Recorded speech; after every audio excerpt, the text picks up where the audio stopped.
Bonjour à tous, je suis ravie de vous retrouver pour cette vidéo. Aujourd'hui, nous allons parler de nos rapports à la nature. Je viendrai tout d'abord vous questionner dans la rue, puis nous irons chez Aimé qui nous parlera de sa rencontre avec des populations écodépendantes de l'hémisphère nord. Quelles sont nos pratiques d'intégration de l'environnement dans notre quotidien? Comment penser, repenser nos rapports à la nature? Allons en discuter.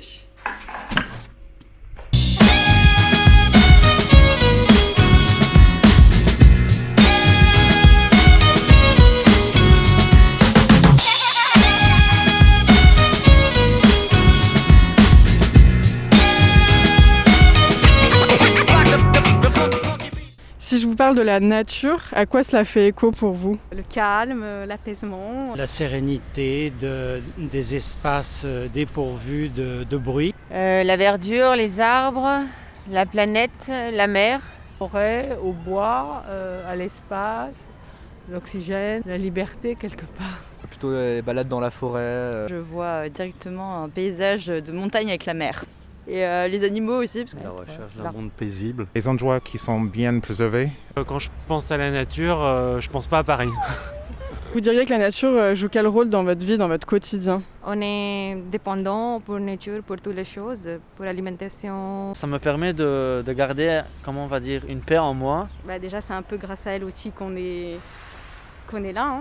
Pour notre quotidien de parisien, c'est assez limité. On a besoin d'une racine quelque part et pour moi, c'est la nature qui la donne. La nature, c'est... Elle m'équilibre. C'est un poumon, on respire. La nature dans la ville, c'est bien. ça serait mieux. Et est-ce que par rapport à la manière dont on interagit avec la nature, notre environnement, est-ce qu'il y a des choses qui vous préoccupent? Il n'y a pas beaucoup de monde qui respecte la nature. La pollution. Peut-être arrêter la concentration des villes. C'est quelque chose sur lequel l'homme a toujours exercé beaucoup de pression. Le milieu naturel s'est équilibré avec les activités humaines en tout temps. Alors est-ce que de nos jours, on est vraiment arrivé à un moment où l'équilibre n'existe plus? Ça, c'est évidemment une question. Je trouve que la nature doit être spécialement respectée et préservée parce qu'elle est rare, qu'elle est un facteur d'équilibre pour la vie. Je suis préoccupé, je pense comme un peu toutes les personnes de notre génération, par le réchauffement climatique. Cette nature, elle nous protégeait bien plus avant parce qu'il y en avait davantage. Aujourd'hui, on a tout bétonné. Jusqu'où ça va aller? Puisque les arbres rendent l'oxygène, or il y en a de moins en moins. Donc on va la trouver où l'oxygène? Chaque fois qu'on continue de faire les bêtises pour détruire la nature, on est aussi en train de limiter notre évolution. Toujours fait attention, mes parents, mes grands-parents. Oui, alors là, il y a tellement de gâchis, tellement de négligence des uns des autres. La nature, elle n'est pas inépuisable. On espère beaucoup sur la nouvelle génération aussi, mais il faut que la nôtre fasse le nécessaire.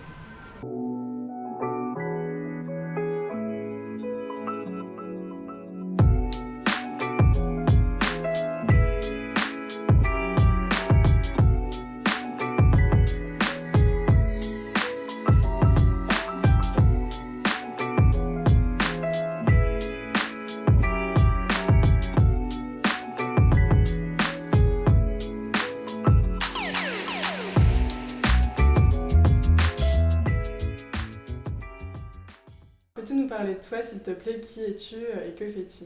Alors, je m'appelle Aimée Bouchet, j'ai 25 ans et je réalise des documentaires. Je viens de terminer un documentaire qui s'appelle Till Tomorrow et qui parle de la relation des peuples de l'hémisphère nord à la nature pour questionner un peu notre relation à la nature et comment est-ce qu'on peut la revaloriser. Est-ce que tu peux nous parler des populations écodépendantes que tu as rencontrées ainsi que la place de la nature dans leur quotidien? Alors, nous sommes partis rencontrer 4 populations écodépendantes, donc les Yupik d'Alaska, les Aïnous du nord du Japon, les Tsatanes du nord de la Mongolie à la frontière avec la Sibérie, qui sont un peuple d'éleveurs de rennes, et les nomades de Mongolie. Toutes ces populations ont en commun le fait qu'elles dépendent vraiment directement de leur environnement, c'est-à-dire pour se loger, pour s'habiller, pour se nourrir, pour se déplacer, etc. On retrouve vraiment la nature comme qui a une place prédominante dans leur relation au monde, mais aussi dans la côté spiritualité, dans la transmission, dans l'éducation. Donc c'est vraiment un déterminant pour leur organisation sociale, etc.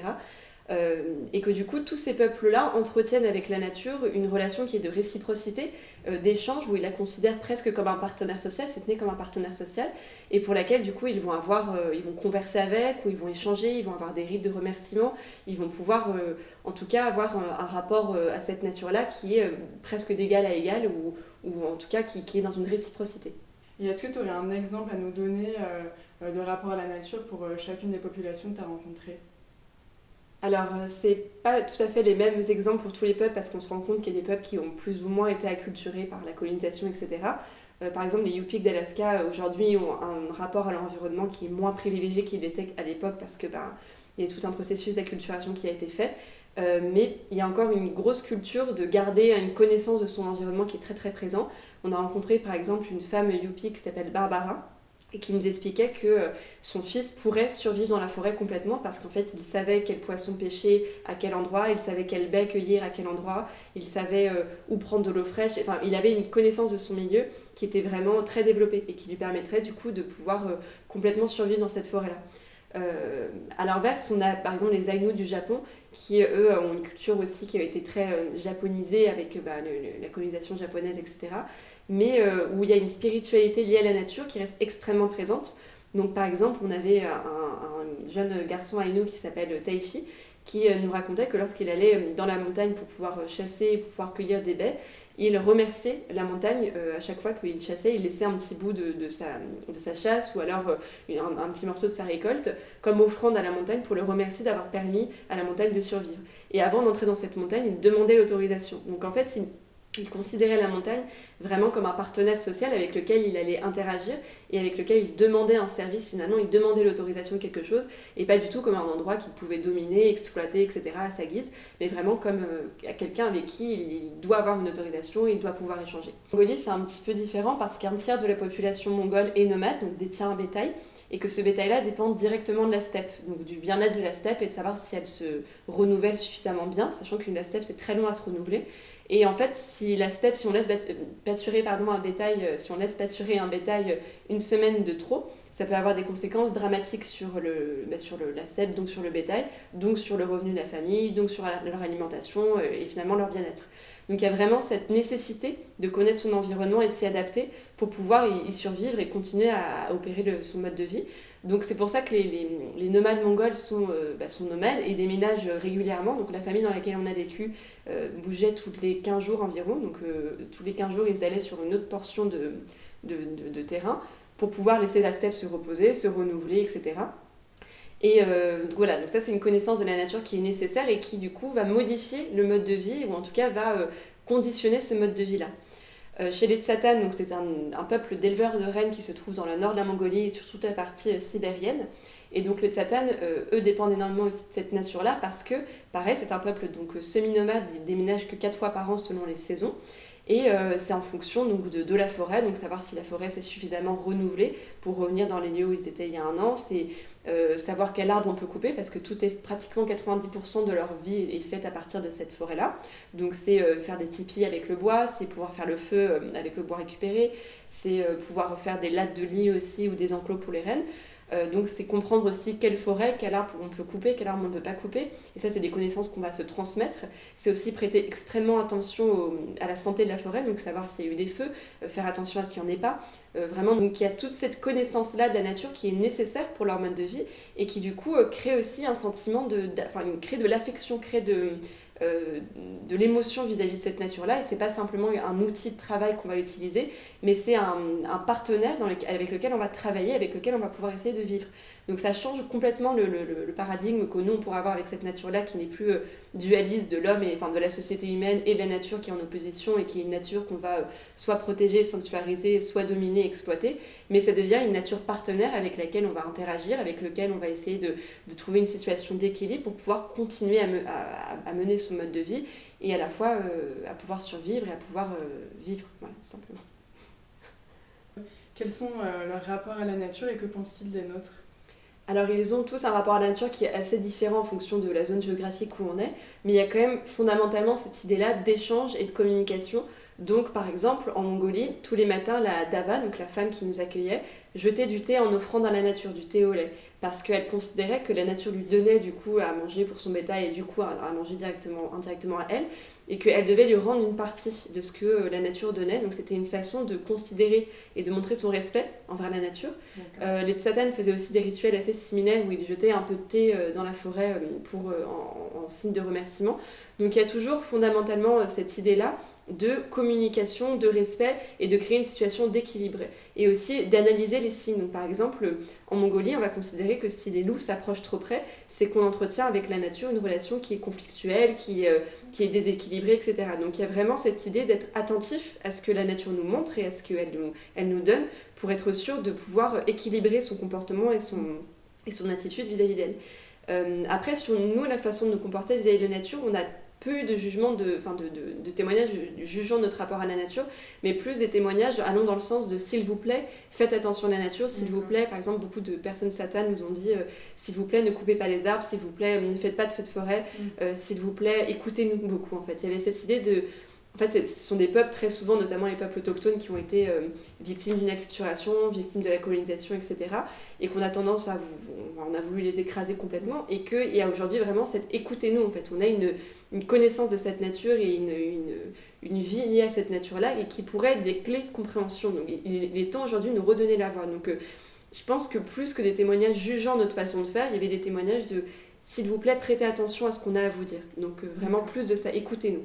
Ok. Est-ce qu'ils arrivent vraiment à rester fidèles à leur mode de vie de base et à la manière dont vivent ces peuples depuis toujours Alors, il y a alors, encore une fois, ça dépend des zones géographiques, mais il y a des peuples, donc notamment les nomades, qui vont constater des dégradations de leur environnement et donc de leur mode de vie par l'action de nos sociétés, notamment parce qu'en ce moment en Mongolie, il y a des grosses compagnies minières, notamment américaines, qui viennent creuser et qui viennent polluer énormément le sol et donc les cours d'eau, etc.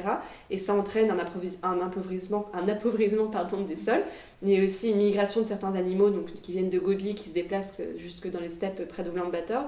Ça crée aussi des rongeurs qui viennent de plus en plus creuser la terre, etc. Donc un déséquilibre de leur écosystème et de leur milieu, parce qu'il y a des compagnies liées aux capitalistes et à nos sociétés de consommation qui viennent empiéter sur ce territoire-là, et qui du coup déséquilibrent leur mode de vie aussi. Donc il y a vraiment cette idée-là on a conscience qu'il se passe quelque chose et qu'on est en train de dégrader notre environnement et donc notre mode de vie et qu'on risque d'être menacé. Et on a une jeune femme mongole qui nous a dit, mais en fait... Les gens de la capitale, en parlant d'Oulan-Bator, soutiennent donc, ces dégradations-là parce qu'ils consomment de façon à soutenir ces entreprises et tout, mais qu'en fait, ils ne se rendent pas compte qu'en détruisant notre habitat, en consommant de cette façon-là, ils attaquent eux-mêmes leur propre consommation parce que nous, on élève la viande qu'ils vont manger par la suite. Donc en fait, c'est le serpent qui se mord la queue, c'est que ce qu'ils font sur notre habitat indirectement vont provoquer des dégradations de leur mode de vie indirectement aussi parce que c'est nous qui leur donnons ces provisions. Après les Tsatanes, on a posé la question, est-ce que vous êtes au courant du changement climatique, qu'est-ce que le changement climatique, etc. Et le jeune garçon qui avait une vingtaine d'années qu'on interviewait nous disait qu'il ne savait pas ce que ça voulait dire le changement climatique, qu'il n'en avait jamais entendu parler. Mais au bout d'un moment, il nous dit, par contre, c'est vrai que je constate qu'il y a des feux de forêt de plus en plus fréquents, qu'il y a des sécheresses de plus en plus importantes, qu'il y a des gels, puis des regels, etc., qui appauvrissent beaucoup la végétation et la rendent très fragile.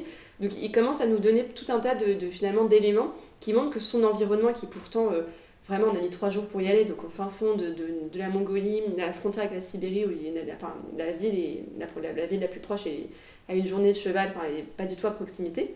Mais que même là, il y a vraiment une dégradation de son environnement qui se fait et que ce changement climatique-là se fait ressentir. Est-ce que tu penses que leurs rapports à la nature sont transposables à nos modes de vie ? Alors je ne pense pas que leur rapport à la nature soit transposable tel quel à leur mode de vie, parce que c'est des rapports à la nature qui sont nés, qui sont liés à leur mode de vie, à leurs origines, à leurs traditions, à leur histoire finalement. Par contre, je pense qu'il y a toute une réflexion, tout un mécanisme dans lequel on pourrait s'inspirer. Donc par exemple, je pense que chez ces peuples-là que nous on a rencontrés, il y a une espèce de transcendalité, ou en tout cas d'interconnexion qui se fait entre tous les éléments. Donc la nature, le vivant, le fait de se manger, le fait de se déplacer, l'éducation, la spiritualité, etc. tout est lié. Donc on cloisonne pas et on se rend compte que tout est interdépendant. Donc si on touche à l'une de ces sphères, c'est la totalité du mode de vie et de la vie en tant que telle qu'on va affecter. Et ça, je trouve ça assez intéressant et je pense que c'est une des clés dans lesquelles on pourrait s'inspirer. Alors on a fait un épisode bonus, donc un épisode 5 sur les populations, enfin sur des personnes en France qui aujourd'hui essayent un petit peu d'avoir une nouvelle approche au vivant, etc.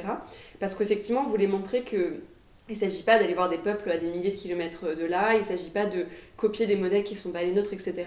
Mais que ici, même en France et en Europe, du coup, on a des personnes qui commencent à s'interroger, ou en tout cas à mettre en place des choses pour avoir un rapport au monde, un rapport au vivant, un rapport à la nature un peu différent. Donc on a rendu visite par exemple à un permaculteur qui a un énorme jardin potager et alimentaire et qui en fait explique qu'il voit son environnement et donc son jardin comme un ensemble d'éléments interconnectés dans lesquels il va puiser sa nourriture parce qu'il essaie d'être en autonomie avec ce jardin-là.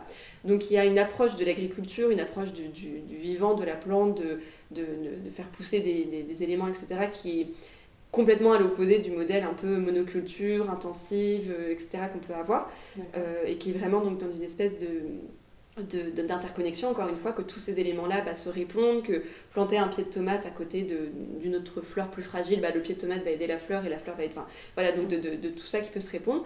On est allé voir aussi un éco-village qui s'appelle Eotopia, parce que cet éco-village essaie de réinventer à la fois des modèles sociaux, donc d'organisation sociale, se rendre compte qu'on peut vivre dans un même espace sans se l'approprier comme ce qu'on a aujourd'hui, donc vivre dans nos appartements avec notre bout de terrain, avec machin, etc., mais en ayant des espaces qui soient collectifs, donc en favorisant l'entraide, en favorisant la solidarité, le social, etc.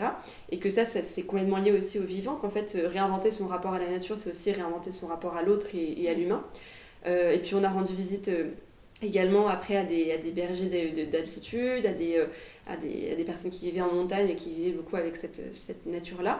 Et puis on a aussi interviewé Moots d'une Nuit culottée, qui est une émission sur France 5, qui lui aussi, avec son coéquipier Nance, essayait d'avoir un rapport au voyage, mais aussi du coup à l'autre et à la possession qui est complètement différent, c'est-à-dire pour se déposséder pour pouvoir être complètement ouvert au monde qui nous entoure. Donc c'était un petit peu, on s'est dit, ok, où est-ce qu'on pourrait trouver des clés pour se rendre compte qu'en fait, réinventer son rapport à la nature, c'est pas inaccessible, ça passe pas par des docus très lointains avec des peuples à l'autre bout du monde, mais il y a des clés que nous, on peut mettre en pratique aujourd'hui. Et que ça, c'est accessible à tous, c'est qu'en fait, ça passe par revoir sa consommation, ça passe par revoir son lien à l'autre, revoir son rapport à la propriété, enfin, il y a plein de choses comme ça qui font que aujourd'hui, à notre échelle à nous et sur notre territoire à nous, on peut aussi réinventer son rapport à la nature et du coup au vivant et à l'autre. Est-ce que tu peux nous parler d'un moment marquant et représentatif de leur rapport à la nature ? Alors un moment qui a été particulièrement marquant, je pense que c'était en Mongolie. On vivait du coup pendant un mois environ avec une famille nomade. Et puis pour nous accueillir, la famille a décidé de tuer un mouton parce que c'était le repas d'honneur des invités. C'était un repas pour des invités de marque. Donc c'était vraiment un honneur qu'ils nous faisaient. Et donc il fallait aller dans le troupeau, choisir le mouton, prendre le mouton, tuer le mouton, et puis après le dépecer, le vider, etc. Et puis le repas principal était notamment les boyaux, les intestins, etc. Et ça a été particulièrement marquant parce qu'en fait, ça m'a confrontée à mon rapport à la mort, ce qui était complètement nouveau parce qu'on vit dans une société assez aseptisée sur la mort, donc où c'est un tabou, c'est quelque chose dont on ne veut pas trop parler, qu'on ne veut pas trop voir. Et là, du coup, je m'attendais à être assez choquée, assez triste, assez bouleversée par la mise à mort de ce mouton-là. Et en fait, je me suis rendu compte que c'était complètement l'opposé qui s'était passé, c'est-à-dire que j'ai eu l'impression qu'il y a eu un lien qui s'est fait, quelque chose de plus cohérent, c'est-à-dire que en fait, confronter la vie et se confronter à la vie, c'est se confronter aussi à la mort, et que l'un ne peut exister sans l'autre finalement, et que cette famille-là, en tout cas, avec laquelle on a vécu, alors c'est mon interprétation, donc elle est très personnelle, mais j'ai vraiment eu la sensation on a un bétail, on s'en occupe, on les protège des loups, etc. Enfin, on crée une connexion, un lien entre ce bétail et notre famille. Et puis, alors en échange, ça c'est mes termes à moi et c'est mon interprétation, mais on prélève un mouton de temps en temps. Donc, un mouton comme ça tient un mois pour une famille de 4 personnes au moins à peu près. Donc, et tout est utilisé, c'est la peau, les os, la laine, enfin absolument tout. Et après, donc, on l'utilise pour notre vie, etc. Et en fait, je me suis rendu compte que moi, dans mon rapport au monde que j'avais jusque-là, c'était une viande de supermarché que je prenais, que je faisais cuire dans une casserole et puis ça s'arrêtait là.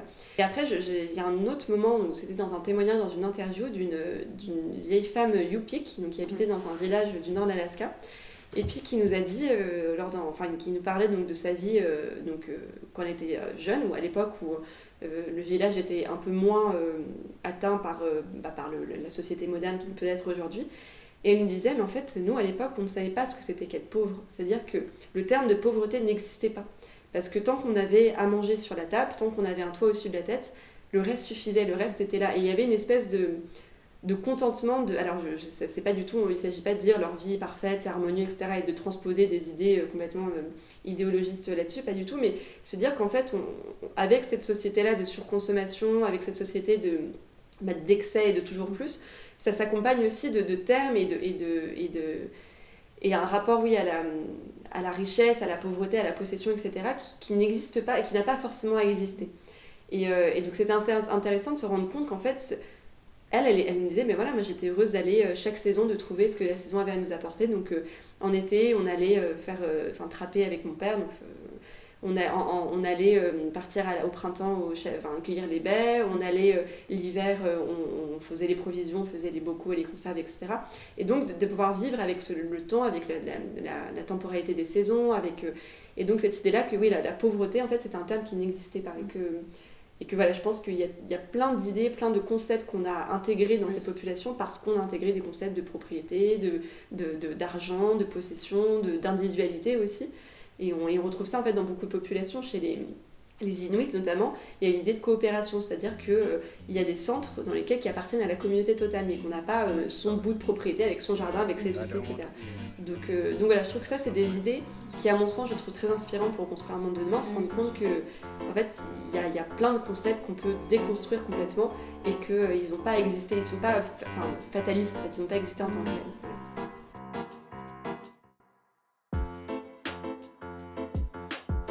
J'espère que cette première vidéo vous a plu. N'hésitez pas à me faire part de votre avis, à partager, à liker, à vous abonner. Et je vous retrouve dans 2 semaines et on abordera ensemble le sujet de l'expatriation.